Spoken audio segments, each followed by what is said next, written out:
നമസ്കാരം. മായ വേൾഡിലേക്കും ഇന്നത്തെ ടാരോ ട്രേഡിങ്ങിലേക്കും എൻ്റെ എല്ലാ പ്രിയപ്പെട്ട കൂട്ടുകാർക്കും സ്വാഗതം. നല്ലൊരു ദിവസം ആശംസിക്കുന്നു. മുന്നോട്ട് നല്ലത് വരട്ടെ എന്ന് പ്രാർത്ഥിക്കുന്നു. ഞാൻ നോക്കാൻ പോകുന്നത് നിങ്ങളുടെ ഒരു കറണ്ട് സിറ്റുവേഷൻ, നിങ്ങളുടെ ഒരു എനർജിയാണ് ഞാനിപ്പോൾ നോക്കാൻ പോകുന്നത്. അപ്പോൾ ഞാൻ ഫസ്റ്റ് കാർഡ് എടുക്കുകയാണ്. ഇതൊരു തികച്ചും ഒരു ജനറൽ റീഡിംഗ് ആണ്. ജനറൽലെസ് ആണ്, ടൈംലെസ് ആണ്. നിങ്ങളിത് എപ്പോൾ മുതൽ കാണുന്നോ അപ്പോൾ മുതൽ നിങ്ങൾക്കിത് വാലിഡായി തുടങ്ങും. നൈറ്റ് ഓഫ് പെൻഡിക്കിൾസ് വന്നിട്ടുണ്ട്. അപ്പം നിങ്ങൾക്കിത് റെസനേറ്റ് ആവുമെങ്കിൽ മാത്രം നിങ്ങളത് എടുത്താൽ മതി, അതല്ലെങ്കിൽ വിട്ട് കളയുക. ഓക്കെ, അപ്പം നമുക്ക് സെക്കൻഡ് കാർഡ് എടുക്കാം. 9 ഓഫ് കപ്സ് വന്നിട്ടുണ്ട്. Please help me universe. The hermit card വന്നിട്ടുണ്ട്.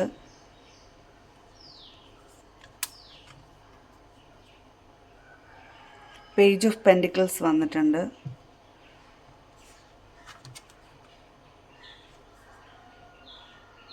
കിങ് ഓഫ് വാൻഡ്സ് വന്നിട്ടുണ്ട്. നമുക്കൊരു കാർഡ് കൂടെ നോക്കാം. ഓക്കെ, 4 ഓഫ് കപ്സ് വന്നിട്ടുണ്ട്.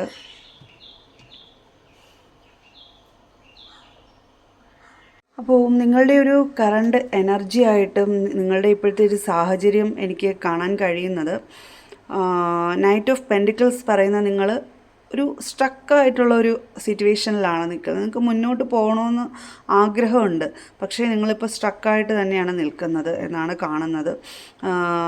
നിങ്ങൾ ആ ഒരു കുതിരപ്പുറത്ത് നിൽക്കുന്ന ഒരാൾ, ഒരു കുതിരയ്ക്ക് മുന്നോട്ട് പോകണമെന്ന് ആഗ്രഹമുണ്ട്, പക്ഷേ ആ ഒരു പെൻഡിക്കിളിൽ നോക്കിക്കൊണ്ടാണ് നിൽക്കുന്നത്. അതിനർത്ഥം നിങ്ങൾക്ക് മുന്നോട്ട് പോകണമെന്നുണ്ട്, പക്ഷേ നിങ്ങൾക്ക് മനസ്സുകൊണ്ട് നിങ്ങളൊരു തളർന്ന ഒരവസ്ഥയിലാണ്, സ്റ്റക്കായിട്ട് നിൽക്കുകയാണ്. എന്തൊക്കെ നിങ്ങളുടെ മുന്നിലുണ്ടെങ്കിലും, 9 ഓഫ് കപ്സ് പറയുന്നത് നിങ്ങൾക്ക് നിങ്ങളുടെ മുന്നിൽ എന്തൊക്കെ ഉണ്ടെങ്കിലും അതിലൊന്നും നിങ്ങൾ തൃപ്തി കാണുന്നില്ല.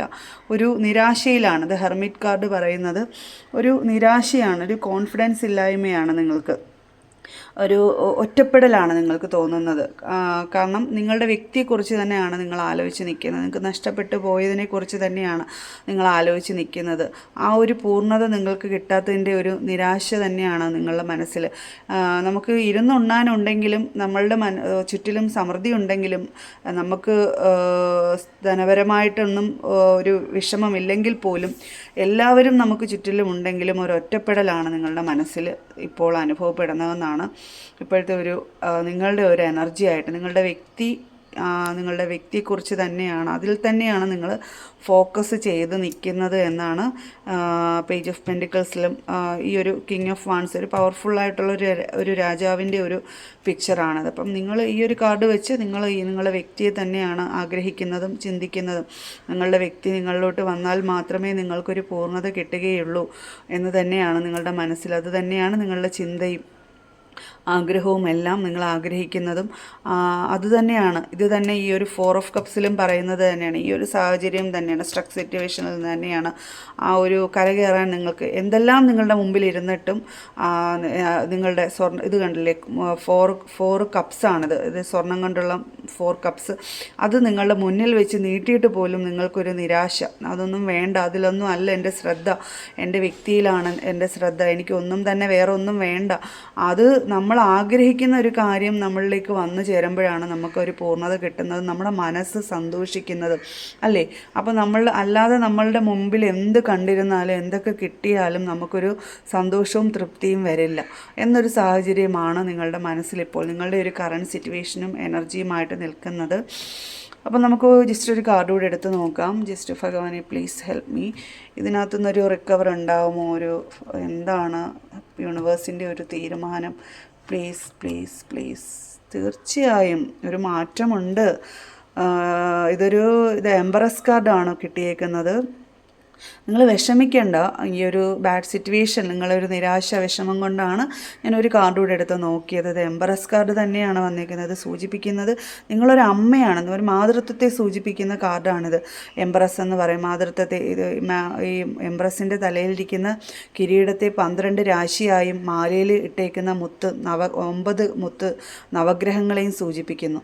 അപ്പോൾ ഇത് ഒരു മാതൃത്വത്തെ സൂചിപ്പിക്കുന്നു, ഒരു അബണ്ടൻസ്, ഒരു സമൃദ്ധിയൊക്കെ സൂചിപ്പിക്കുന്ന ഒരു കാർഡാണ്. അപ്പം ഈ ഒരു നിരാശ മാറിക്കിട്ടും എന്ന് തന്നെയാണ് യൂണിവേഴ്സ് പറയുന്നത്. ഈ ഒരു വിഷമ സിറ്റുവേഷൻ മാറും, യൂണിവേഴ്സ് തന്നെ അത് മാറ്റിത്തരും എന്ന് തന്നെയാണ് പറയുന്നത്. ഒരു ആക്ഷൻ ഉണ്ടാവും, ഒരു സമാധാനവും ഒക്കെ ഉണ്ടാവും. അതുകൊണ്ട് നിങ്ങൾ വിഷമിക്കേണ്ട.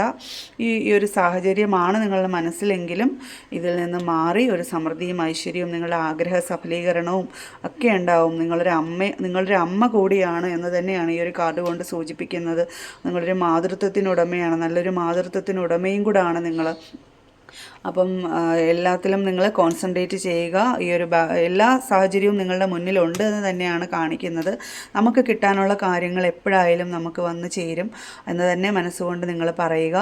അപ്പം നെഗറ്റിവിറ്റി ഒരിക്കലും നിങ്ങൾ മനസ്സിൽ കൊണ്ട് നടക്കരുത്. എപ്പോഴും ഞാൻ പറയാറുണ്ട്, നെഗറ്റിവിറ്റി മനസ്സിൽ നിന്ന് ഹീൽ ചെയ്ത് കളയുക. നമുക്ക് നല്ലത് വരും, പോസിറ്റീവായിട്ട് തന്നെ ഇരിക്കുക. അപ്പോൾ പോസിറ്റീവായിട്ടുള്ള കാര്യങ്ങൾ നമുക്ക് ഒബ്സർവ് ചെയ്യാൻ പറ്റും. അപ്പം ഇതൊരു തികച്ചും ഒരു ജനറൽ റീഡിംഗ് ആണ്, ജനറൽലെസ് ആണ്, ടൈംലെസ് ആണ്. നിങ്ങൾക്കിത് എപ്പോൾ മുതൽ കണ്ടു തുടങ്ങുന്നു അപ്പോൾ മുതൽ നിങ്ങൾക്കിത് വാലിഡ് ആയി തുടങ്ങും. നിങ്ങൾക്കിത് റെസനേറ്റ് ആവുകയാണെങ്കിൽ ഇതിൻ്റെ പോസിറ്റിവിറ്റി നിങ്ങളിലേക്ക് ക്ലെയിം ചെയ്ത് യൂണിവേഴ്സിനോട് നന്ദി പറയുക.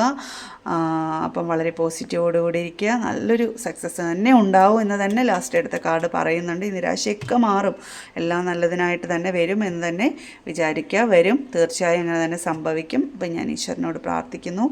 Thank you.